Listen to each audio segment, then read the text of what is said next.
Check one, two, three.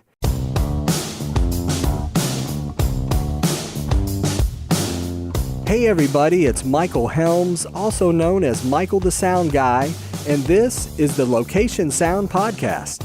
You know, each episode we talk with location sound mixers, boom ops, and other industry pros about the various aspects of recording sound on location, whether it's for feature and independent films, TV commercials, interviews, any time where dialogue from actors is recorded. I started my career in the recording studios in New York City with some of the big artists back in the day, and later on projects for networks like HBO, Sci-Fi Channel, and the Cartoon Network. As time went by, I got out of the studio and began working in production sound. Whether you're a seasoned veteran or just starting out, thanks for joining us. My guest today is production sound mixer based out of New Orleans, Louisiana. Please welcome Mark LeBlanc. Howdy. Greetings. So now, Mark, we always like to start off the show by asking, when you are working as a location sound mixer, what's in your audio kit? I run 2 location recording kits complete. I run what I call my studio card is based off a 788T with a CL9. I run Lectrosonics Venue for my labs and a British company by the name of Micron for my booms, for boom 1 and 2. I use a mini Pappy from Moe's Gear to run my preamps coming into the Microns. It's a really quiet system. Really, really happy with that. My second cart, which I built prior to season 2 of Preacher, I knew we would be running around in the French Quarter. It's identical to my bigger package. It's a 788T with a field venue in a small bag rig. And as of today, just got back from a little love in the factory. I have a Zaxcom Max sitting next to me going into record for the first time. And that's just a straight bag recorder that'll have probably an SR and microns along with it. That's for grab and go, because a lot of times in New Orleans, if we're shooting in the French Quarter and they see some streetcars passing, production will go, let's go steal a shot over there. And we'll just keep the main cart, whichever one it is, in the French Quarter and just run with the bag, hop on a streetcar and knock a scene out. So that's my main rig. Microphones, my mics of choice are some that a lot of people don't use. I use the AKG CK69 short shotgun mic. That's my primary mic for interiors. I use the CK63 and the 61, which are hypercardioid and cardioid respectively. Exterior, I run 416s and MKH-70s. So real happy with the system. They cut really well together with my primary lav, which is the DPA 4060s. I also have COS 11s, B6s, and trams, where did they go? There we go. This might be a little better. So that's my main rig. I'll also occasionally run a backup to computer. I run Reaper on my Dell tablets most of the time. So that's also sitting right next to me. Do you do any audio editing on set, or is that just as a backup? That's just as a backup. Occasionally, what we'll do is proof of concept. When a producer or director is panicked because of the noise, I run RX on my computers, and I'll just run it through there just as, look, this is just me on a little stupid tablet. We'll be fine. And that's nowhere near the wizardry of what these guys in post can do, which I witnessed. I had the distinct pleasure of sitting in on the final mix for episode 10 of Preacher at the Sony facilities in Culver City, and was just blown away by what these guys can do. It was an extremely humbling experience, and I loved every minute of it. Really, really good guys. Now, do they use iZotope software there as well? Oh, God, yeah. There are times in New Orleans that it's imperative. Shooting on Bourbon Street with no lockups and no controls, you pray to God that iZotope can do some kind of magic. There was a scene in Preacher from this past season that we had no control over the bars. You know, it's a Friday night, nothing we can do, and yet only single line of dialogue from an entire scene was looped, and that was because she just one of the actresses went a little bit too low and the signal to noise ratio crashed and I could barely hear her, but Post was able to salvage everything else. So yeah, my hat's off to those guys. Yeah. Well, what's it like recording in Louisiana? You have to approach your kit and how you build it differently than Los Angeles. Back when the tax credit kicked in and we started getting a lot of productions here and a lot of LA guys got down here, one of the first things that they would post on, say, JW Sound would be what am I doing wrong? My entire kit's starting to rust. So you have to deal with a large amount of humidity all the time. So you can't just leave your equipment exposed to the elements. 2:00 in the morning, there's so much humidity in the air, it'll get everywhere. So even if it's just a simple umbrella over your cart, that will suffice. You've got to try and keep your carts as light as possible because you're dealing with mud an awful lot of the time when you're just right off of a path. It's just a part of the life down here. Wet, and the occasional snake or alligator. And when you're on the French Quarter, drunk people. Yeah, and lots of rain, I guess. A lot of rain. Rain generally doesn't stop us. It's the lightning that'll stop us. And that's a part of the IATSE rules. We have to shut down for 30 to 40 minutes, I believe, when the lightning gets within 5 miles from us. But when we're on stage, we're fine. And we love stage days. We love stage days down here. Nice controlled environment. Nice controlled environment, yes. Well, Mark, you've worked on a lot of TV shows and feature films over the years. So let's talk about Preacher. It's a TV series, and you were the production sound mixer on that? Seasons 2 and 3 when it was in Louisiana, yes. It started out life in New Mexico and then came here as a part of the traveling road show. So it was here for 2 seasons, and season 4 to be determined where it'll be. Well, tell us a little bit about that show and what you did and what was, say, I know every episode is probably not a typical episode, so what was the setup like? Preacher was about 50-50 stage and location. This season in particular, we spent a lot of time at this plantation, the Edgard plantation, and the challenges there are, again, just the exteriors of Louisiana, including everyone's favorite insect, the cicadas, which my preferred time to shoot is between, say, November and late April, because the cicadas, they're basically not there. And the insect noise floor isn't there. And I can give you a funny story from a show I did a few years ago called Scream Queens for Fox. We shot the pilot from February into March. And then we went down and then came back to shoot the primary part of the show from June until we wrapped. And in mid-August, I get a call from Post, and they're like, "Hey, man, we've got some questions for you." And one of them was in Jamie Lee Curtis's office, Dean Munch's office. They're like, "What's this noise we're hearing that wasn't there in the pilot?" I'm like, "Well, welcome to Louisiana. Our neighbors who were 5 feet behind Jamie Lee Curtis's heads were snowbirds. So they were here in the wintertime, and the air conditioners were off. And then when they left, the air conditioners went on a 15-minute timer, all 8 of them. So they wouldn't take the $25 bribe fee from our locations guys because there was literally no one there. So what they were hearing was, in fact, this bank of 8 air conditioners next to this beautiful house on St. Charles Avenue. So there are things like that we cannot control. And trying to get a neighbor at 4 a.m. to turn their air conditioner off down here in the summertime it's just not going to happen. Wow. It's one of the things that can be a big challenge to us. Particular here. I know there are challenges in New York and LA, but coming down here, it does in fact really test you because you're not only fighting your normal onset issues, but just the elements at times is just against you. Vertical rain or horizontal rain, excuse me, there's not a tent in the world that will stop it from getting into your equipment.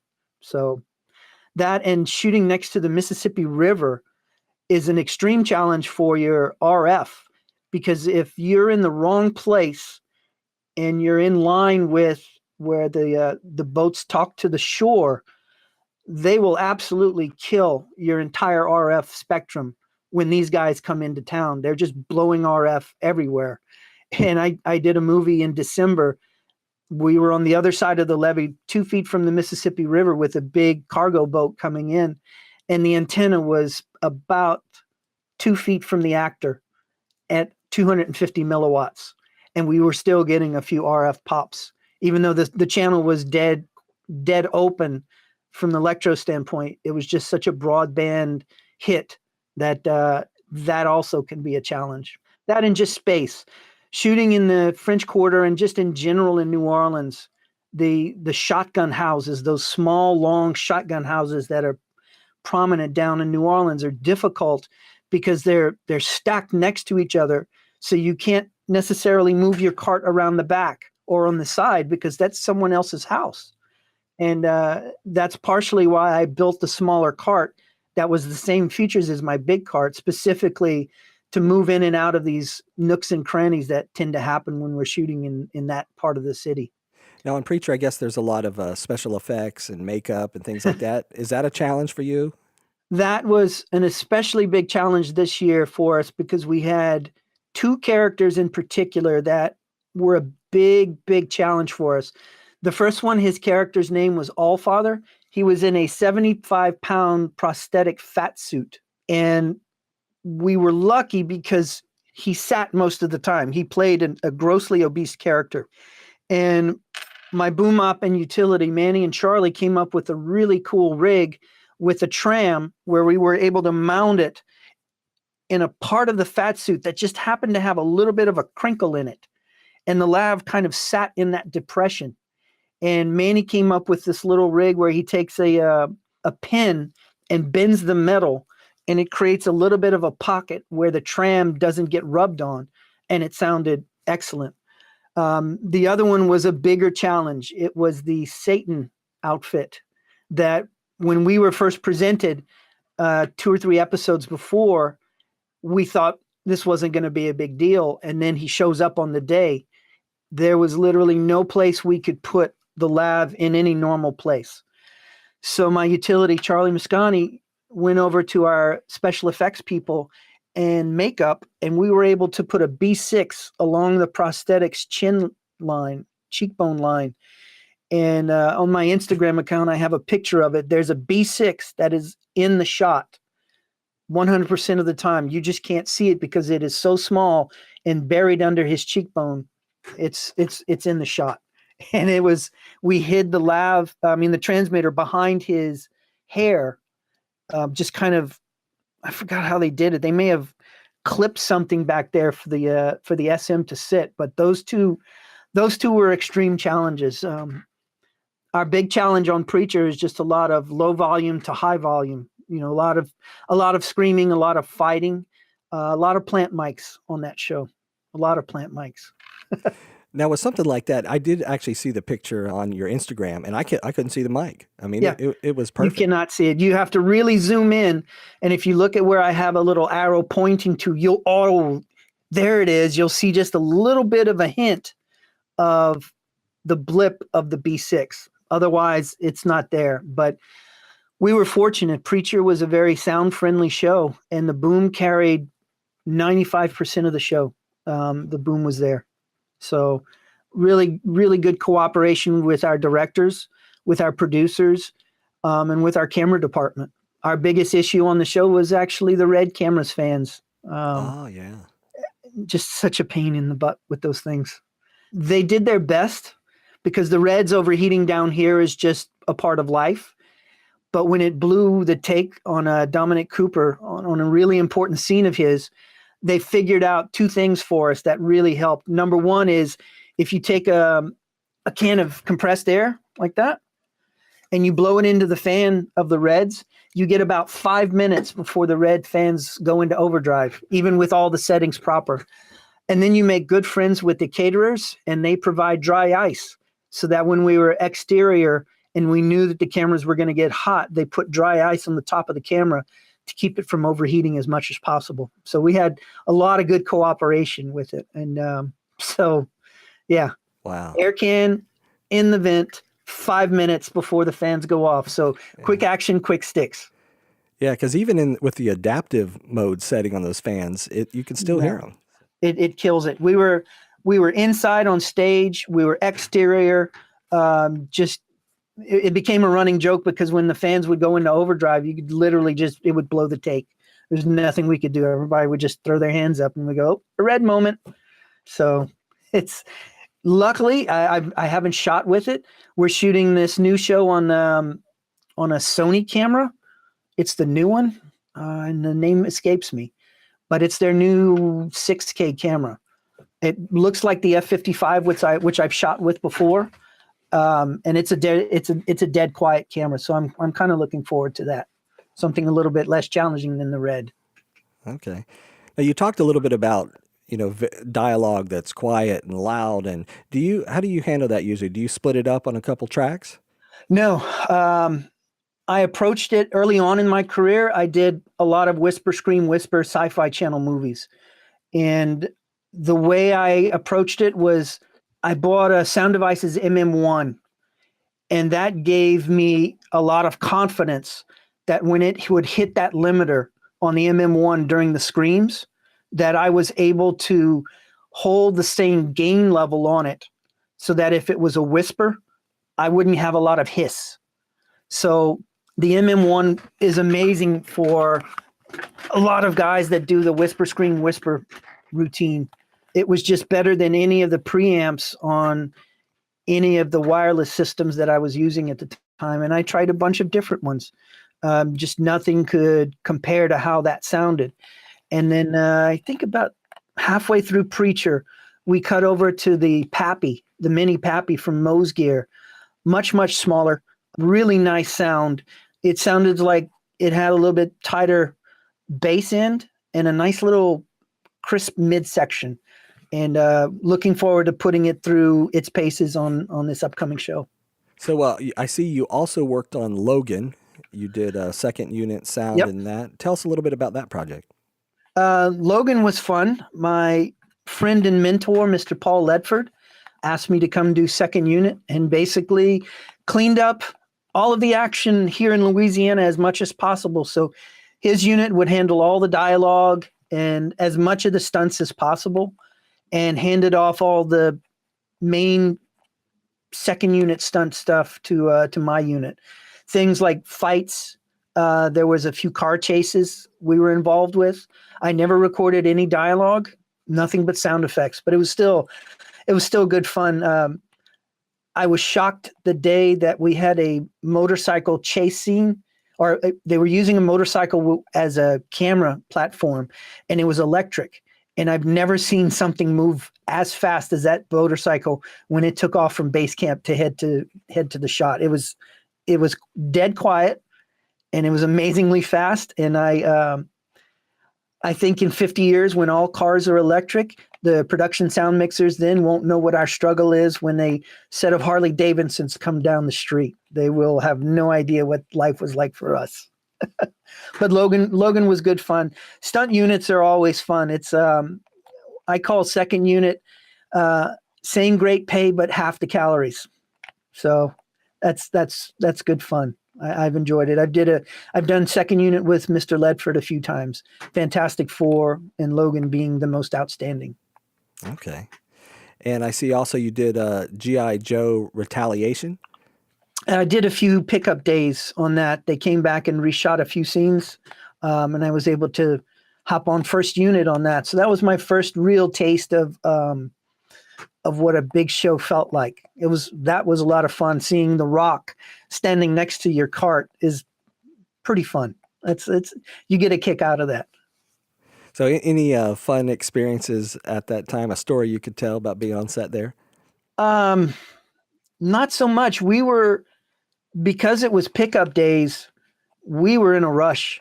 There was no sitting around. We did 2 16-hour days, and we were shooting practically the entire time. So there wasn't a lot of time for good stories. There was just a lot of time of getting a mic on, getting the boom out there, because they had everything storyboarded. They had a shot list, checklist. They were just going straight down the line. We did. The first day we were at one main location. The second day we hopped around 3 or 4 different locations. So there wasn't a lot of time to get a lot of happy stories.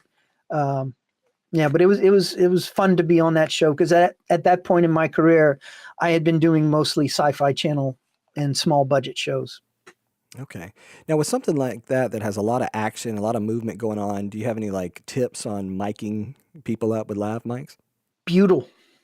Butyl is your friend, especially like if you watch the G.I. Joe, there's a lot of padding around, a lot of military padding. And usually in this area, there's some type of Velcro that you can put, say, a COS 11 or a B6 in there.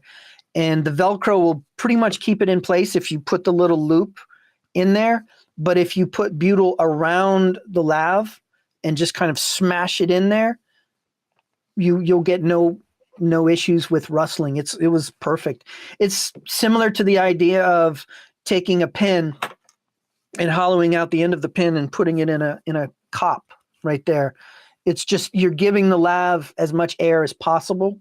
I did a cop show a few weeks ago, and we hid a 4060 behind the officer's nameplate. The badge was actually too floppy because of how they had the clip was causing it to go side to side. But the name badge was going up and down, and we were able to put it there with a little hole cut in the shirt, and it kind of stabilized it with a piece of butyl on one side of the 4060 to attach it to the nameplate, and another piece of butyl on the person that we could smash it onto, and it never made a sound other than the dialogue. It was pretty good. It was good. There was a lot of screaming going on, a lot of gunshot fire. So we kind of gained down the transmitters a little bit for that, but otherwise, yeah, it worked perfect. It was very happy with that rig. Oh, nice. Now you also did Fantastic Four, one of the I guess that's a remake, and you were a sound mixer on that. That was a few years back. That was shot in Baton Rouge. Again, I did a lot of the second unit stunt work, but I was able to work with first unit, helping out on all the IFB helmet rigs that they had. Every time they would come off of the stage, there were 4 or 5 primary actors who wanted nothing more than to pull all that gear off. And here was the sound department trying to get to them because the helmet, when it came off, had wires that had to be unplugged. So that was a complete nightmare trying to run those people down to make sure they didn't just pull everything off, which had IFBs in their ear and lavaliers. And what Paul did was he had a mix minus rig so that one actor would not hear his own voice, but he would hear everyone else's voice, so that there was no feedback. It worked really well, but that was a lot of work to just keep everything running properly. That was again, I didn't do the run of the show, but it was a lot of fun the days I was there. A lot of fun. Okay. You mentioned IFB. You know, from time to time, some of our listeners will send in a question, and let's see. I have a question here from a listener, Esteban Rodriguez, and he asked how to use an IFB on set and what is a typical setup. I use the Shure PSM 900 as my primary IFBs for my boom ops. I take an individual feed from my 788T so that they can each hear their own boom. But in addition, one of the really cool features of the PSM 900 is you can set the receiver to a mono mode, and you can set what side of the left channel and the right channel you want to hear, and you can dial that in. So my primary boom op will be 90% him and 10% boom 2, so that they can talk to each other, but that he's not primarily hearing what her boom is giving us. So it's a really, really nice setup. And I have 2 of those systems on each of my carts. For the Video Village, I use Comtex, just the standard Comtex. I use the portable transmitter on my small cart and the BST transmitter on my larger carts. And they work fine. Again, it's what you can afford. And as long as the directors can hear the dialogue, the quality of the sound is A, it's up to you, and B, how good your post-production services are. If you have any questions about that, any concerns, you bring it up to the director and tell them, look, this might be an issue. I'm going to make a note in my report. But please know that there may be issues with this in post. We can get a wild line if you want, or we can just get a reference track. It's completely up to you. We're here to serve the picture. We're going to do the best we can, but some days you're literally nothing we can do. So it's a lot about range. I don't like to be generally anywhere near Video Village. There's too much talking these days in the Village. So if we're on stage, a good stage day for me is when you can't find me. I find a nice nook and cranny at second line stages, and you can't find where the sound guy is. One thing about my rig that is different than a lot of guys is I run wireless video to my cart, so I can be anywhere. I can be 100 yards from Video Village, but only 2 feet away from set on stage, and I still get signal. I don't need a high def signal. I just need to see who's talking. That's my main issue, is just whoever's talking, I'm good to go. Any other questions about the IFB? I'll be happy to answer, but it's basic. It's the mix track for Video Village. Boom Op gets his track. Boom Op 2 gets her track. And then on the CL9, I don't know any sound devices users out there, I use the right and the X2 controllers on the surface to blend in the lavaliers if they want to hear them. So normally the boom ops don't hear the lavs, but if they request that, I can adjust the gain up to send it to them if they want to hear it. Sometimes when it's especially a wide shot and we're on a long shotgun on a scene, he wants to hear what the boom up, what the lavaliers are giving us. But in a majority of the time, Manny just likes to hear what the boom's giving him. Okay. Also, I have another listener here. His name is Mark Landry, and he sent in a question and wanted to know, would you ever stop a take to adjust the mic for clothing, Russell, or when is the proper time to do that? We will generally do it between takes. I don't like to interrupt an actor, because while we are here to record the dialogue as best as possible, we're also here in support of a performance. And if it's a scene that we're carrying it on the boom and the lavaliers are rustling, I'll let my utility know to catch it on the next take. But if we are completely screwed on anything, I will definitely make sure to get another take. I will never stop a performance, because it could be the performance that wins that person an Oscar. And if it's an ADR situation, it is an ADR situation. I don't fear the word ADR as much as I did when I was starting out. It's just a part of the process. I had an entire character's performance ADR'd in a movie for no other reason than someone at the network didn't like his voice. Wow. But because on the day the director loved the overlaps, they ended up having the ADR the entire group of military guys that this movie was based with. Luckily, they weren't a big part of the movie, but still, the ramification of one person at the network going, "Oh, I don't like the way this guy's voice sounds. It's too New Yorky. He's too much New York. Let's make him less New York." Now we had to drag 5 other people in for a particular scene because he was barking out orders while they were grumbling about it. So, but you make a note, you talk to the director, and you get as much help from production as possible.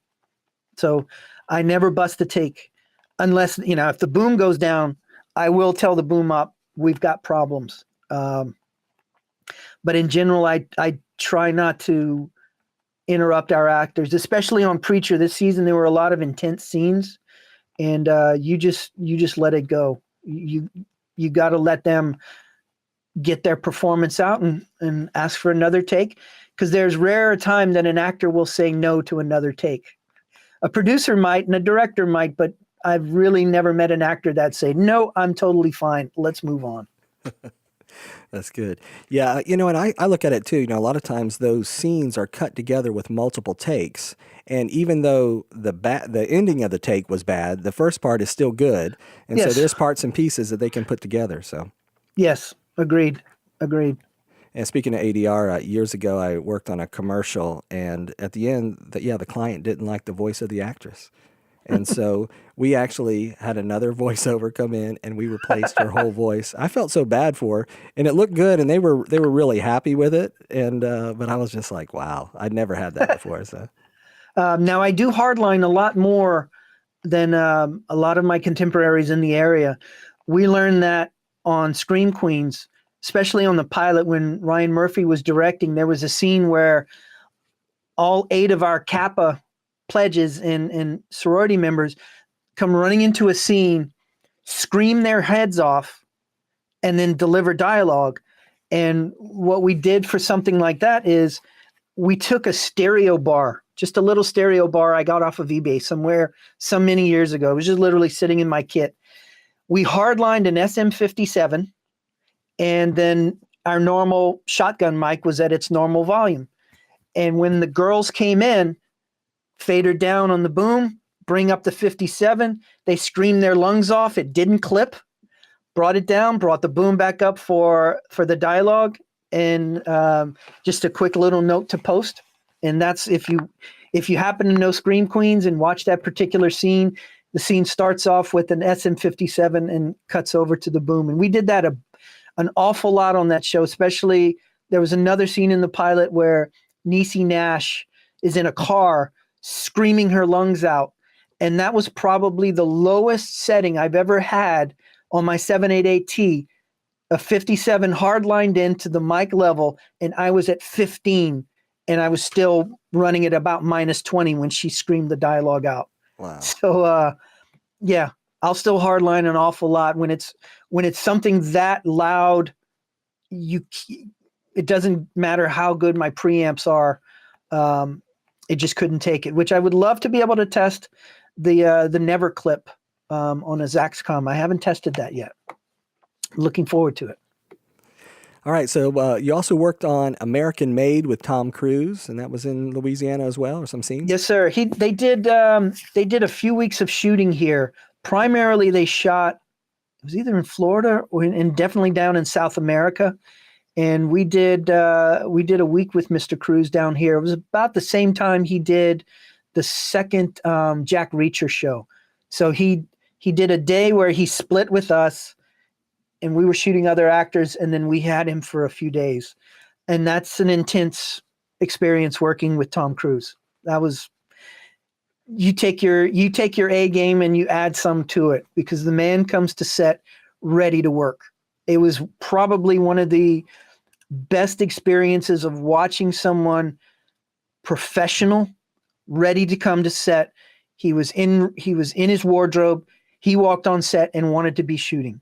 And that was a real eye opener. A lot of times actors get on set and there's a lot of chit chatting and things, but when Mr. Cruise landed on set, it was all business. It was a very refreshing experience. Kept me on my toes, that's for sure. Yeah, I could imagine.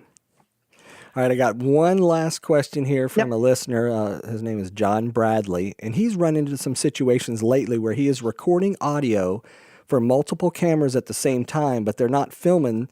They're filming 2 different scenes. And he said they've got audio and camera have matching time code. And he said, but they're not covering the same subjects. And he said he didn't know what to do with the mix. And he said, I guess they were just going to use the ISO tracks. But have you ever had anything like that before? 2 weeks ago, I had that exact situation. We were shooting a robbery in a store, and for whatever reason, the director parked 2 cameras in the middle of the store, pointed them in opposite directions. And the budget was such that they wouldn't allow me to run double boom. So what I did was picked what I thought was the most important side of the scene. And that's where I sent the boom. And then the lavaliers covered the other side, and just gave a note to post going, A camera is pointing in this direction and the boom is over there. B camera is pointing in that direction. It's all lavaliers. Good luck. Have fun with that. There's nothing you can do. I guess what you could potentially do is run a stereo mix and then pan. If you had a recorder that was able to pan in real time, you could do, your boom and all your left channel talent on one side. And if you don't have a boom on the right channel, just all of the lav channels going into that mix channel, and then listen to it in your headphones so that you could hear both sides happening at once. And then just make a note to post that one side is over here. It's carrying a camera.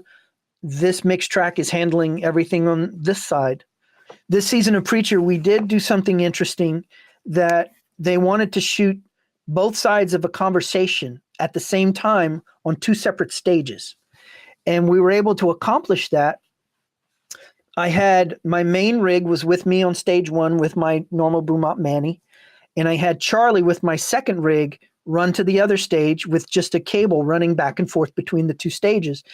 And then out of the Shure system, the PSM 900 has outputs that echo what come into it. So you have the left and right coming in, and it has a left and right going out. So what I did was inverted them and sent them to speakers on either stage so that when fader one from stage one was up, the speaker on stage two could hear what was happening. And conversely, when fader two was up, it heard on stage one, so that the actors, they couldn't see each other, but they could hear each other. And if you watch the scene as it's played out in the edit, it's amazing because they're actually talking to each other and not to an AD. But in the dailies, this was funny as hell. They didn't do any of that separation of the mixed channels, the left and the right. So when you hear it, you're hearing someone's dialogue and then you hear the other actor burping or hiccuping or breathing. So watching the dailies was very, very entertaining. Watching the scene was really good because of the interaction between the actors. And that was a fun day. That was a really, really fun day. That's interesting. I haven't heard that before. That's great. Yep. It was right at the edge of my 100-foot cable, so I was very happy they didn't pick the wrong set because that would have been a little bit out of range for us. Out of all the projects you've worked on over the years, what's been your favorite? There have been a few. Preacher was fun. Preacher was enjoyable to work on. I really liked Scream Queens.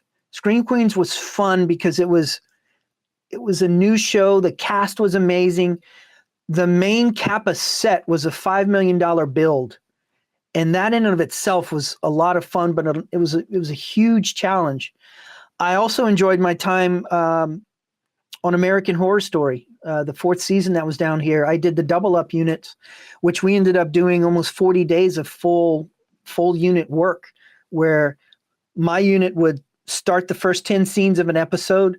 The main unit, who was mixed by Mr. Bruce Latecki, really loved that guy. He gave me my shot on that show. And then my unit would come in at the end of the episode and clean up the back end. And that was an experience of times where his unit would shoot the master and one person's coverage. And then we would come in 2 weeks later and shoot the other side of the coverage. And you're talking about, at the time, Bruce was running a Kantar X2. So he was running a Kantar X2 with the CMIT and Sheps mics. I'm running a 788T with AKG mics, and they're cutting the scene between these two microphones. That's how good post is.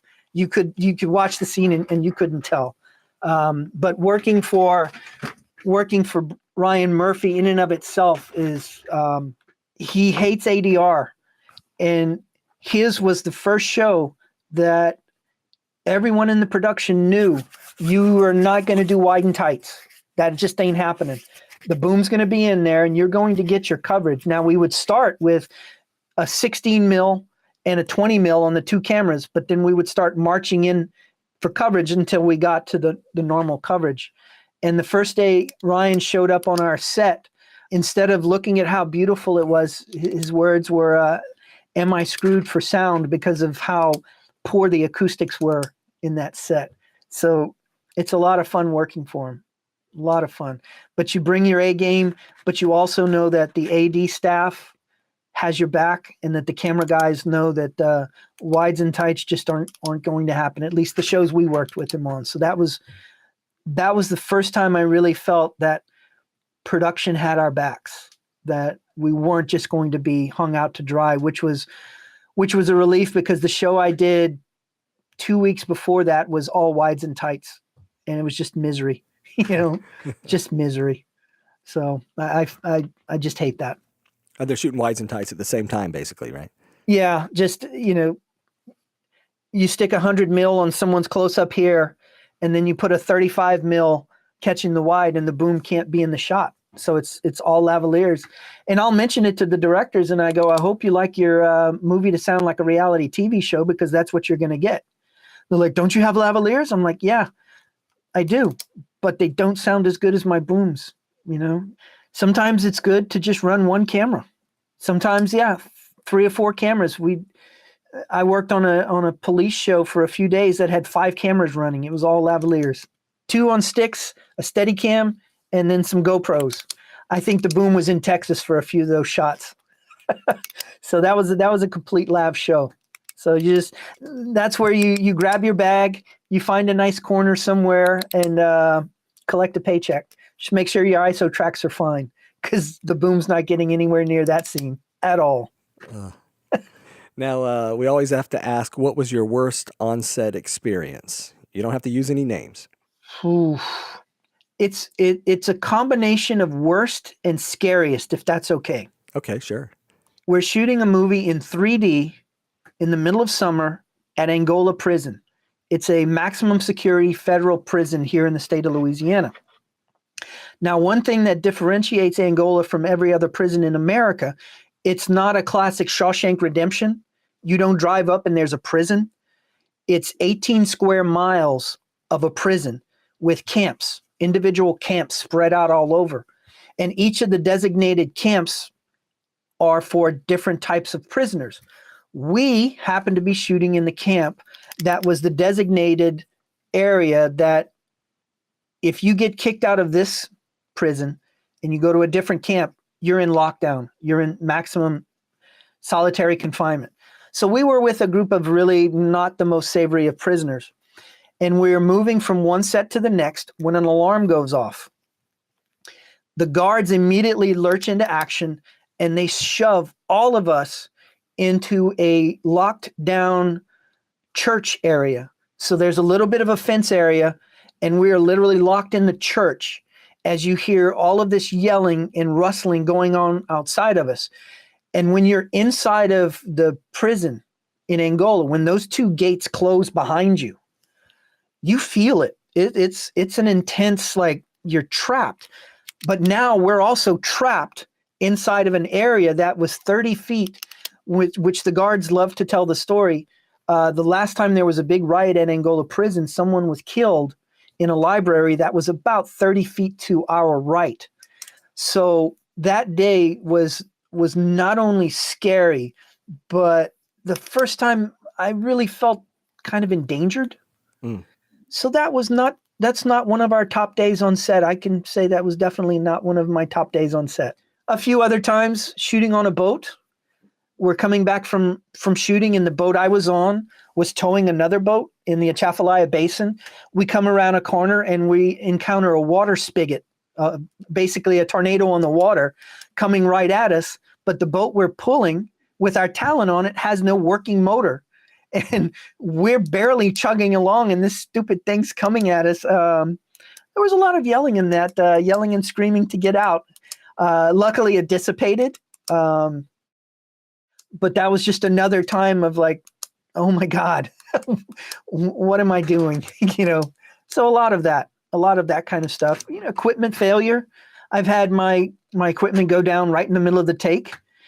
And instead of lying or trying to come up with an excuse, you literally man up and go, I had an equipment failure. The Reds do it all the time. They give out. So if something like that happens to you in the middle of a take, just be honest and tell them we need another one. I had an equipment issue. Just mud and gear just don't go along. I did a movie called Hatchet 3 a few years ago. I came back from lunch, and usually I had my CL9 covered. We start to do the scene, and my finger got burned when I touched the knob for the boom channel. And at first I didn't know what was going on. I thought maybe I had a ground loop, and I touched it again, and sure enough, my finger burned. And my lights on the CL9 started to blink. So I'm like, I keep a CL8 attached to my 788 for this very thing. I unplugged it, connected it back up. No problem. I'll finish the day with this. I called Sound Devices the next day. They sent me a replacement unit while mine was in for repair. A few days later, I get a call from them. They are laughing their heads off. apparently a bug crawled into the fader space of fader 1. And when I brought the fader up, it was a stink bug, and it died. It crushed, and his guts got onto the electronics, and it caused a little bit of short right where the gain knob is. So it was a short that was causing it to overheat. So they they laughed so hard, they didn't charge me for it. And it was literally just, I think they changed the knob and sprayed it off, and that was it. So a bug burned my finger and nearly cost my CL9's life. Oh my God. So it's little stuff like that with insects that, it'll cause you a little bit of stress. Oh my gosh. Now, have you ever forgotten any equipment on your way to set? Probably the worst thing would be a sync box. That would be the worst. I've never, or batteries. I charge my batteries at home. I don't trust charging them on my trailer at night. The roads in New Orleans are too bad for that. Just, and I have forgotten a few, but I do keep enough backups on my trailer that we were able to get through the day. Thankfully, we didn't have a lot of people in Video Village, so I didn't have to dive into my 9-volt backups. So yeah, batteries are probably the worst, and maybe a sync box or two. Okay. But never left home and turned around and went, wow, I guess I lost my 788 somewhere. Now I have had, it was early in my career, I get a call from production and they're going, hey, do you have the last day's recordings? And I'm like, what? Yeah, we lost your stuff. They completely lost all of my files from the last day of shooting just because. And I said, yes, I do, because I keep a backup of everything. So even though production's not paying you for it, it does pay to back up your data, which in an episodic world, I back up every 8 days. So 8 days usually is our episode run. So every 8 days, I turn over a backup on my recorders. All right. Now, what have you found is the biggest mistake for audio newbies when they first start working on set? A few things. Setting your proper gain staging, number one. Any of the microphones that are on the market, the majors, your Sennheisers, your AKGs, your Schoeps, your Neumanns, they're going to give you good sound. So your decision on what microphone you want to buy, it really has everything to do, in my opinion, on how good the signal to noise ratio is. My AKGs, one of the reasons I love them, their self noise is only -9. So that's 5 or 6 dBs better than every other microphone on the market. And it took me a while to figure out what's the gain level I'm going to run into my transmitter and what's the gain level I'm going to run on my 788T. If you've got those backwards where you're really hot on the gain on the transmitter and really low on the 788, you're going to run into problems of hitting the limiter on whatever plugin you're using. And if you're in the opposite direction where you're turning up a lot of gain on your recorder and you have a lot of gain down on your transmitter, you're going to introduce an amount of hiss that necessarily is not needed. But a lot of times if you're starting out, find a mixer with some experience and just ask him questions. Ask him to come over. Any of the young mixers in the New Orleans area, I'm friends with as many people as text me. Don't be afraid. So gain structure, knowing your metadata, find something that works for you and find something that works with post. For instance, my background, I come from a software development environment. In the 90s, I lived in Palo Alto, California, worked for a company called Opcode Systems. We made software that predated Pro Tools. It was called Studio Vision. We also had some incredible MIDI interfaces. So I've seen what it's like down at the 1s and 0 level. So by doing that, it gave me a leg up, knowing what I could and couldn't do going into an analog digital converter. So I felt that when I got onto set, I'd been in studios since 1983, that I took what I had learned in all of those years and brought it onto set as much as possible. On my very first day on set, I asked the first AD for room tone, and she tells me to go F myself. Oh my and gosh. that was when I knew that sound was definitely second fiddle on sets. When your first day ever on any set, that's my first encounter with an AD, was to tell me to go F myself. Wow, interesting. And just get your metadata down. Make sure there's a clean line of communication with post. Even if it's a tier 1 show and post is not on board yet, make sure the assistant editor knows. If you've done a wild track, for instance, email them, because they may not necessarily read your notes. But if you email them to tell them, hey, scene 16, we picked up some wild tracks. Could you look at that? Because otherwise they're in a rush, you're in a rush, and your sound notes may fall through the cracks. So just document everything, find out who is your contacts in post, and just make sure everyone above you knows. And don't be afraid to man up to one of your mistakes, but also if there's a refrigerator in a bar, just be friends with your location guys. What I have found is if you go at the brute force method of, you've got to turn this off for sound, you are going to put everyone on a defensive and they won't help you. But if you go to them and say, hey man, it would be really great, could you help me turn this off? I need to find this. And if you put it to them as a question, they'll be more than likely to help you. Here's a great example. We were shooting in a bar that down here, there's gambling machines in certain bars that you can't turn off. But we found out that if you turn off, say, a blackjack machine, that the state troopers will wait 2 hours before they show up on set, because that could be a tip-off that the machine's getting stolen or someone's tried to break into it. So there's like a 2-hour delay, which meant I gave them the master. We'll have the machines on in the master, but when we plunged into coverage on Dominic Cooper, we unplugged the machines and plowed through it. And when the cameras were set up, we plugged it back in, which reset the clock another 2 hours. And then we got the other person's coverage. So the master sounded horrible and the coverage sounded great. Good, So good idea. Become friends with your folks in locations. Of all of the departments on set, that will help you the most long-term is your locations guys. They will let you know what problems a set will have. And, over time, as your career builds, there'll be a lot of locations you see 10, 15 times a year, or on an episodic.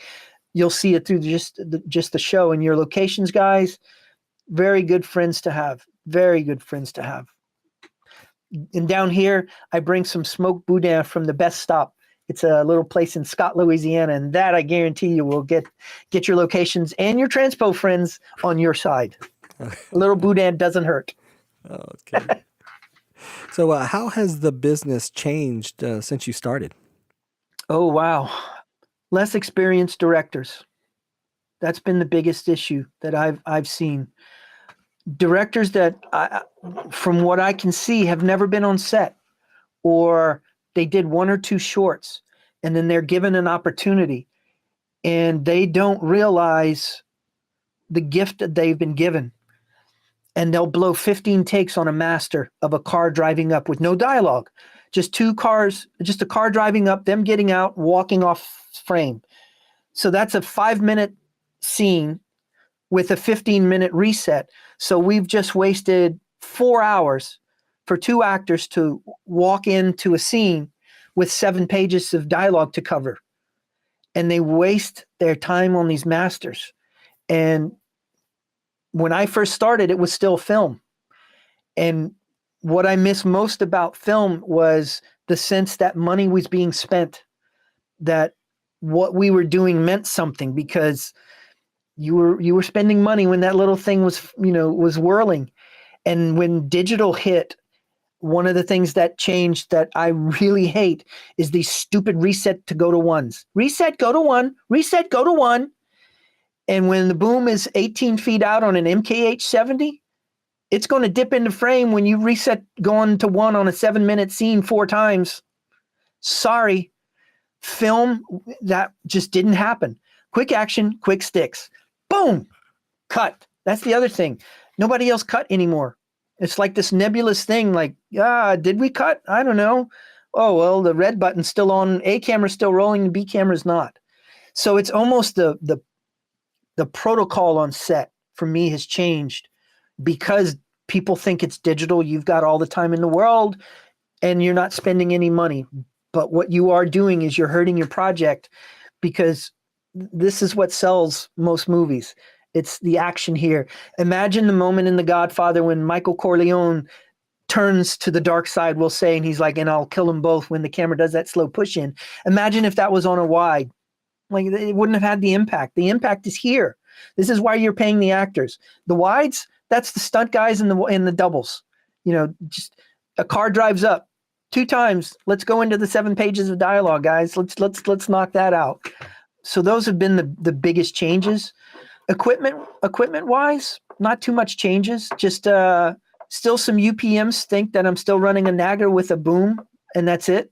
Because they still want me to, they'll occasionally ask me, can I put all my equipment on the camera truck? And I'll send them a picture of my 16-foot trailer and go, you can figure out a way to get all this into their trailer with all their gear. I tip my hat to you. That ain't happening. Just the protocol on set for me has changed the most. That's been the biggest thing. Otherwise, moving up in the ranks, I'm enjoying. I really enjoy myself on episodic. I love the pace. I love the hectic nature of it. And if you don't like your director, you get a new one in 8 days. So that's also a pro.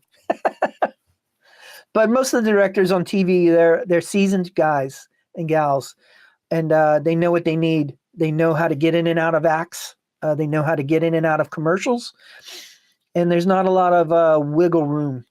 As much as, say, an indie feature with a first-time director who the first time they see the monitor, that very first day, I call it picture fever, because they'll be in the interview and they'll go, we really want great sound. Yeah, we're going to do our best. Okay, great. Day 1, they see the master shot and they go, oh, and they proceed to do 16 to 20 takes because they watch some YouTube clip of David Fincher doing 66 takes and they think that's what's going to make him a good director. So that's the biggest change I've seen. Now, if some of our listeners wanted to get into location sound, what would you recommend they do? Depends on where you are. If you've got a store, like a central location that a lot of the other mixers are going to go. Here in New Orleans, it's a company called SoundHard. And if you want to get in the business, your first thing should be to go introduce yourself there, because that's like a central depot of all of the mixers in New Orleans. And in LA, it could be Location Sound or True. And in New York, it could be Gotham. Go to the stores, introduce yourselves to them, and you may be lucky and a mixer might be coming in to pick up expendables or repair or something, and you can introduce yourself. But be fearless. Don't be afraid to find out mixers' emails. A lot of us have web pages. Find an email there. Send us a text. Invite us to coffee. We're always looking for good talent, because your boom ops and utilities, they eventually want to become mixers, many of them. So if you're in the right place at the right time, you might get an opportunity. I might be able to help a mixer by giving them second unit days. That's how I got my break. I'm forever grateful that Bruce gave me my shot on American Horror Story. And that gave me my opportunity on Scream Queens. A direct, I impressed some people at Fox, and 4 weeks after Horror Story wrapped, I had Scream Queens. So just networking. And in most cases, if you know no one, find out where the mixers go to buy their gear and just introduce yourself there. Hang out, learn how to wrap cable, learn how to solder. These are all skills that'll definitely help you on set at any time. Check out things like JW Sounds Forum, really good repository for good information. And now Facebook has a bunch of groups that are good. And if you come from a music background, that's even better, because at least you know what a microphone is. You may not know what a lav is. You may not know what frequency interference is, but you're going to have at least some of the basic terminologies. The biggest difference is you're going to rapidly realize you are not the central focus like you were in a studio. Sound is good, but say on Preacher, we had 150 people on set any given day, and there are only 3 of us that worry about the other 50% of the movie. So get a really thick skin, and you have to do that really fast. Otherwise, it'll run you out of the business. It'll drive you nuts on those days where there's nothing you can do. Shooting next to Interstate 10 near the Superdome, there's nothing I can do. I can complain about the location. I can rant in my sound notes, which I do often, but you've got to really learn how to get a thick skin to stay in the business and move up. Don't be afraid. Even if you find my email me. I have no problems. I taught at a university for 8 years before I got into this. I love helping people as much as I can. Might be a little slow on response on some days if we're out in the swamp with no cell reception, but I'll try and get back in touch with anyone as much as I can. So as we kind of start to wrap things up, do you have any final words of wisdom to share with listeners out there? We live in an amazing time with a lot of amazing equipment out there. Don't be afraid to buy used equipment to start out with. There's a lot of really good value there. My Max that I bought was used. It's my first foray into Zaxcom world. I've been a Sound Devices user for over a decade now. Don't be afraid to do shorts and student films. It's where you are going to make your mistakes and hopefully not penalize you in terms of getting jobs. You're going to need to learn what microphones you like. I can tell you what microphone I use in a given situation, but that mic may be absolutely horrible in another situation. I did an Oscar-nominated movie early in my career called Beast of the Southern Wild. 90% of that movie was recorded with a drum microphone from Earthworks. And the reason was the lead actress, Nacy, screamed so loud that it clipped every one of the mics I had in my kit at the time, except this mic from Earthworks. It was one of the most natural sounding microphones I've ever heard. And it's crazy. It's got better rear rejection than any of the microphones that are built for rear rejection. So I will use it on occasion when there is an awful lot of reflections, like horrible echo. I'll trot that mic out and it'll sound better than anything I have in my kit. So don't be afraid to experiment, especially on shorts, student films. Use that as your testing ground for what you like. And also find a set of headphones that work for you. These headphones, let's see, these are from KRK. These headphones saved my career, and I don't say that lightly. I started out like everyone else with the standard Sonys, and I would get ear fatigue over the course of the day because one of the things the Sony does is hype up the 989 kilohertz range so you can really hear the dialogue, but it burned my ears out, and I would start to get a little bit of tinnitus. And I happened to stumble on these KRKs because they have a very, very flat response. And I was able to hear better what the microphones were giving me that were matching what I'm hearing in my home studio. So it allowed me to change a microphone selection that if I'd have had the Sonys, for instance, I hated the 416. I hated the 416 with a passion when I was running the Sonys because they sounded brittle to my ears. But when I got the KRKs, I noticed that brittleness was gone. And then I would listen to the result of the 416. That thing sounded amazing. Now I've got two 416s and a MKH-70 because what I was hearing with the hyped up headphones wasn't what they were hearing in post-production on their monitors. So choose your headphones wisely because they are going to cause you to make microphone decisions that you might not understand what the ramifications are down the line. I'm not saying the Sonys aren't a bad headphone. They're great. It's just for me coming from studio, these headphones really allowed me to control my ear fatigue during the course of a day. And the fact that they started to sound more like what my studio sounded like was a revelation to me. It was a really big deal for me and changed the way I mixed because I was making microphone choices based off of what I was hearing in my headphones. So choose these guys wisely. Try as many brands out as possible. Listen to it and then listen to them on speakers if you can and see what the difference is. Yeah, this is probably one of the least talked about things is just this is our interface to the world. You're the only person on set who actually hears what these recorders are giving us. It doesn't matter if you're running a digital IFB or Comtex. Their signal will not be as good as what we hear and interface with these guys. So this is as important as your microphone choice, in my opinion. So what's the best way for people to get in touch with you? I'm at soundspeeds14@gmail.com. And shoot me an email. I'm on Facebook also, if you want to friend me on Facebook. Yeah, just drop me an email. I love talking to people. Oh, that's great. Well, Mark, I really appreciate you taking the time to My talk pleasure. with us today. And I just want to say thanks to Mark LeBlanc for being on the show today. And if you're in the Louisiana area, reach out and get in touch. Come on down to New Orleans. You'll pass yourself a good time, Sha. And don't worry, you'll put on a couple pounds while you're down here. And a big thanks to all of our listeners out there. If you'd like us to discuss a particular topic, please send us an email at locationsoundpodcast@gmail.com. We would love for you to subscribe and leave us a comment.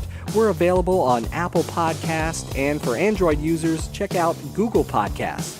Also, we're on Stitcher, Spotify, TuneIn Radio, and on your favorite podcast app. Until next time, remember, sound is half the picture.